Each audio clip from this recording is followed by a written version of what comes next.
Formula ఈ racing కేసులో ACB దర్యాప్తు ముమ్మరం చేసింది. కేటీఆర్ ఆదేశాలతోనే 55 కోట్లు ఎఫ్ఈఓకు చెల్లించినట్లు అప్పటి మున్సిపల్ కార్యదర్శి అరవింద్ కుమార్ చెప్పడంతో ఏసీబీ ఆ కోణంలో దర్యాప్తును ముమ్మరం చేసింది. దీనికి సంబంధించి కేటీఆర్ను త్వరలోనే ఆయనకు నోటీసులు ఇచ్చి త్వరలోనే విచారించే అవకాశం ఉంది. ఇక చూసుకుంటే 2023 ఫిబ్రవరి 10, 11 హైదరాబాద్లో ఈ రేసింగ్ 9వ సీజన్ జరిగింది. ఆ తర్వాత 2024లోనూ 10వ సీజన్ హైదరాబాద్లో నిర్వహించాలంటూ అప్పటి ప్రభుత్వం విదేశీ సంస్థలతో 100 కోట్లకు ఒప్పందం కుదుర్చుకుంది. దీనికి సంబంధించి అంతకుముందుకే ఎఫ్ఈఓకు హెచ్ఎండిఏ నగదును చెల్లించింది. అయితే కాంగ్రెస్ 2023 అసెంబ్లీ ఎన్నికల్లో కాంగ్రెస్ అధికారంలోకి రావడంతో ఈ ఫార్ములా ఈ రేసింగ్ వ్యవహారంలో అక్రమాలు జరిగినట్లు కాంగ్రెస్ ప్రభుత్వం గుర్తించింది.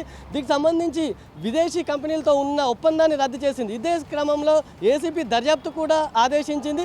ఇక ప్రభుత్వ ఆదేశాలతో రంగంలోకి దిగిన ఏసీపీ రోజువారీ విచారణ చేపట్టింది. దీనికి సంబంధించి కీలక ఆధారాలను కూడా ఏసీబీ సేకరించింది. ఇక నిబంధనల ప్రకారం విదేశీ సంస్థలకు డబ్బు చెల్లించాలంటే ఆర్థిక శాఖ అనుమతి తప్పనిసరి. కానీ గత ప్రభుత్వం ఇవేమీ పాటించలేదని తెలుస్తుంది.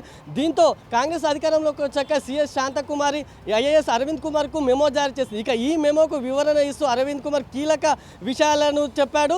కేటీఆర్ ఆదేశాలతోనే ఎఫ్ఏకు డబ్బును చెల్లించామని, దీనికి సంబంధించి తాము ప్రభుత్వం చెప్పినట్టు నడుచుకున్నామంటూ కూడా ఆయన వివరణ ఇచ్చాడు. ఇక ఈ వివరణతో ఏసీబీ రంగంలోకి దిగిన ఏసీబీ కేటీఆర్ పాత్రపై దర్యాప్తు చేపట్టింది. ఇక దీనికి సంబంధించి కేటీఆర్ను విచారించేందుకు గవర్నర్ అనుమతి కూడా ఏసీబీ కోరనున్నట్లు తెలుస్తుంది. ఇప్పటికే గవర్నర్కు కూడా ఆమె ఏసీబీ లేఖ రాసింది. అయితే ఒకసారి చూసుకుంటే శాసనసభ సభ్యులను విచారించేందుకు శాసనసభ జరిగేటప్పుడు స్పీకర్ అనుమతి తప్పనిసరి తీసుకోవాల్సి ఉంటుంది. కానీ మిగతా సమయాల్లో అటు ఎమ్మెల్యేలను కానీ మంత్రులు కానీ విచారించేందుకు ఎటువంటి అనుమతి అవసరం లేదు. కాకపోతే న్యాయపరమైన ఇబ్బందులు తలెత్తే అవకాశాలు ఉండడంతో దానికి సంబంధించి ముందస్తు చర్యలో భాగంగానే ఏసీబీ గవర్నర్కు లేఖ రాసి కేటీఆర్ను విచారించేందుకు ముందస్తు అనుమతి కోరినట్లు తెలుస్తుంది.